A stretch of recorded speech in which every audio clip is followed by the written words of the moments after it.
High বন্ধুরা, কেমন আছো? দেখো, আজকে তোমাদের দেখাবো রক্সি।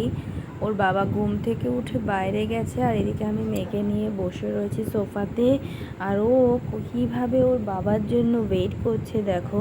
ওর বাবা কোন দিকে গেছে ও সেটা দেখছে।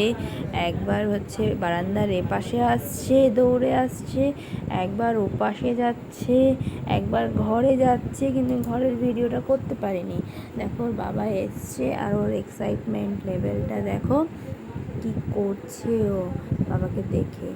আর এইদিকে ওর বাবা এসে বাড়ি দিয়ে এসে মেয়েকে আদর করছে, আর মেয়ে হাসছে দেখো ওর বাবার কথা শুনে। তোমাদেরকে এটা দেখাচ্ছি যে হচ্ছে ওর বাবা বলছে কাকে দেবো, পুটি পুটি মাকে দেবো, আর ও হাসছে দেখো কিরকম ভাবে।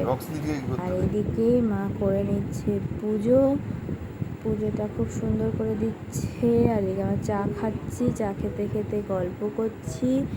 ওর বাবা যেহেতু এক মেয়েকে আদর করছে, আর এক মেয়ের সঙ্গে সঙ্গে ওর বাবার পাশে বসে পড়েছে দেখো। আর এই সবে ঘুম থেকে উঠে আমরা বারান্দায় এসেছি। বারান্দায় আসার পরেই রক্সি হচ্ছে চলে এসছে ঘর থেকে আমার কাছে, এসে আদর খাবে বলে চলে এলো আমার কাছে। ওকে একটু আদর করে দিতে হবে। আর যেহেতু এখন হলো ওর বুনু থাকে সবসময় আমার কাছে, ও হচ্ছে সেরকমভাবে আদরটা পায় না। তার কারণ হচ্ছে বুনু কান্না করে, আমার ওকে একটু সামলাতে হচ্ছে, যে কারণে ও একটু বেশি মিস করে আমাকে। তারপরেও আমি ব্যাসার্ধেক টাইম চেষ্টা করি ওকে সময় দেওয়ার জন্য, যাতে ওর কষ্ট না হয়। কেননা রক্সির কষ্ট হলে সেটা আমাদের সব থেকে বেশি কষ্ট লাগবে, কেন ওর কষ্টটা আমার কাছে সব থেকে বেশি। আমার জীবনের প্রথম প্রায়োরিটি হচ্ছে রক্সি।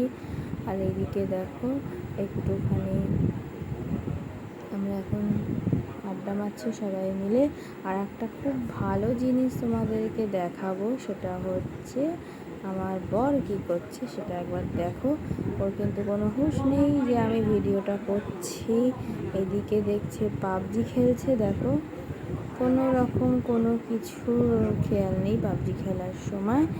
আর এইদিকে আমি ওকে বললাম যে চলো আজকে একটু ঘুরতে নিয়ে যাবে, বলেই দিল সোজা না হবে না, আজকে মেঘলা ওয়েদার, আমি আজকে ঘুরতে নিয়ে যেতে পারবো না, তুমি আরেকটু সুস্থ হয়ে নাও, তারপরে তোমাকে আমি ঘুরতে নিয়ে যাবো বাইকে, তার আগে নয়। এটা ডিরেক্ট বলে দিল। আর ঘুরতে যাওয়া হলো না, তাই আর কি মনটা একটু খারাপ। তাই আমি রক্সিকে সাথে নিয়েই গল্প আনন্দ মজা করছি দেখো। আর ওইদিকে আমি এখন ভয়েস দিচ্ছি, এইদিকে আমার বর চেঁচাচ্ছে রক্সির সাথে, ওর গলাটাও তোমরা শুনতে পাবে। টাটা, কেমন লাগলো জানিও।